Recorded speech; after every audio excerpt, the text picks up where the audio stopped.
berjuluk atau berkunyah. Kunyah itu nama yang dilekatkan kepada anak. Ya, biasanya menggunakan abu untuk ayah, ummu untuk ibu. Ya, pelan-pelan ya. Abu untuk ayah, ummu untuk ibu. Saya jelaskan sedikit ya supaya tidak salah paham dalam hal ini. Ya. Dalam masa jahiliyah pun sebelum masa Islam, ini nama ini sudah ada. Biasanya menunjuk panggilan sayang sekaligus hormat pada orang tua yang baru diberikan keturunan pertama. Jadi kalau ada nama abu dan ummu, itu biasanya dilekatkan pada anak pertamanya. Ya, anak pertama. Ya, misal di antara paman Nabi ada yang bernama Imran. Ya, disebut juga dengan Abdul Manaf. Baik, tapi lebih populer dengan sebutan nama anaknya karena punya anak pertama namanya Talib. Ya, kemudian ada juga Ali, ya. Lalu dikenalah dengan nama anak pertamanya karena bapak itu Abu, anaknya Talib, maka disebut dengan Abu Talib. Jelas di sini? Rasulullah SAW contoh terbaik. Ya, anak pertamanya Al-Qasim, maka dikenal dengan Abul Qasim. Baik ya, jelas di sini? Baik, jadi kalau orang-orang Arab menyebut dengan nama anak pertama, itu maksudnya penghormatan ya kepada orang dimaksud yang menunjukkan sikap sayang. Selamat ya, dikaruniai Allah dengan anak pertama, mudah-mudahan jadi ayah yang baik, bisa merawat dengan penuh kasih sayang, ada sifat ubuwah. Ubuwah itu sifat perhatian yang luar biasa. Jelas di sini? Nah, ibunya disebut dengan ummu. Ya, misal ada ummu, misalnya ummu Aisyah radhiyallahu taala anha, kan? Ada misalnya ummu siapa lagi? Ummu Salamah, ummu Maimunah, masya Allah, ya kan? Dan seterusnya. Baik, jadi ummu dilekatkan juga pada anak pertamanya, tapi lebih kepada ibundanya. Yang saya ingin ajarkan sebentar, kadang-kadang suka agak keliru ya. Beda antara abu dengan abi itu lain. Baik. Baik ya, ini abun, ini abi. Baik, pelan-pelan ya. Maksud saya kadang-kadang terlampau kencang diucapkan tapi salah gitu kan. Khawatirnya kedengaran orang Arab jadi nggak enak deh, masya Allah. Baik, pelan-pelan. Ummu, kemudian ada ummi. Ya. Kalau abu itu ayah namanya. Ya. Kalau abi itu ayah saya. Ayah saya gitu kan? Baik.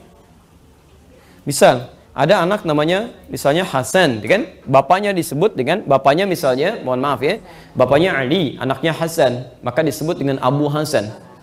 Kalau ibu panggil Abi Hasan, berarti bapak ibu namanya Hasan. Jelas ya? Baik, jadi Abi ayah saya, sama persis dengan ini, Ummu dengan Ummi itu beda. Ummu Hasan, ibunya Hasan. Ummi Hasan, ibu saya. Itu kan? Ibu saya namanya Hasan dan salahnya fatal kan? Dua di situ kan? Baik. Jelas sampai sini? Baik. Saya turunkan dulu misal. Ya. Yang kedua, ini kalau abun atau abi itu panggilan hormat, ya, panggilan hormat. Di Arab juga sama, ummu, ummi panggilan hormat. Ada panggilan sayang. Ya, sayang ini sifat anak kepada orang tua atau panggilan sayang kepada nilai keutamaan yang melekat pada orang itu. Misal ada pengetahuan, ada kedermawanan dan sebagainya. Abu berubah jadi buya. Buya. Ya, buya. Ummu berubah menjadi muya. Tapi bukan muya air ya dalam konteks Arab sekarang, itu lain. Ya. Buya. Pernah dengar nama Buya? Buya Hamka gitu kan? Masya Allah. Anaknya memanggil dengan perasaan sayang pada orang tuanya, kita memanggil beliau dengan sayang kepada ilmunya. Jelas ya? Nah ini Buya. Tapi kalau Anda ingin menyatukan antara hormat dengan sayang, maka panggilannya berubah menjadi abati. Ya abati. Abati. Ummu juga sama jadi amati. Ya. Pelan-pelan. Misal Quran surah ke-37 ayat 102 sampai 109, kan? Jadi ketika Nabi Ibrahim alaihissalam melihat beliau di mimpi menyembelih Nabi Ismail, kemudian dikatakan kan kepada anaknya, "Ya bunayya, inni ara fil manami anni azbahuka." Nah, papa lihat di mimpi papa sembelih kamu. Bagaimana pendapatmu? Perhatikan, Ismail menjawab bukan dengan abi, bukan dengan buya, tapi dengan abati. Ya abatif al. Kalau bahasa kita, pa, dengan hormat nanda kepada ayah dan sayang nanda kepada ayah, cepat kerjakan sekarang, jangan ditunda. Ya, cepat kerjakan, itu panggilan tingkat tinggi. Mustahil ada anak bisa menyayangi dan menghormati orang tuanya kalau orang tuanya tidak mendidik dengan baik. Jadi kalau ada anak ibu misalnya, merespon kurang baik kepada kedua orang tuanya, jangan lu dimarahi. Cek ibu memberikan pendidikan apa sampai anaknya begitu. Balikin lagi gitu kan. Ini poinnya. Sama ke ibu juga ini, ada istilahnya amati. Ya. Tapi bahasa ini, itu tidak mutlak. Ya. Tidak mutlak itu tidak harus ibu manggil seperti itu. Maksudnya ini isyarat, kalau ada interaksi orang tua dengan anak, coba cari kata-kata yang menghadirkan hormat minimal sayang gitu. Ya, tidak harus sama bahasanya. Ya, apalagi kalau belum dipahami kan.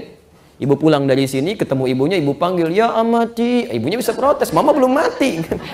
Udah, ini soalan di sini. Baik. Jadi kalau ada kata-kata abu, itu bukan nama asli ya. Baik, bukan nama asli. Baik.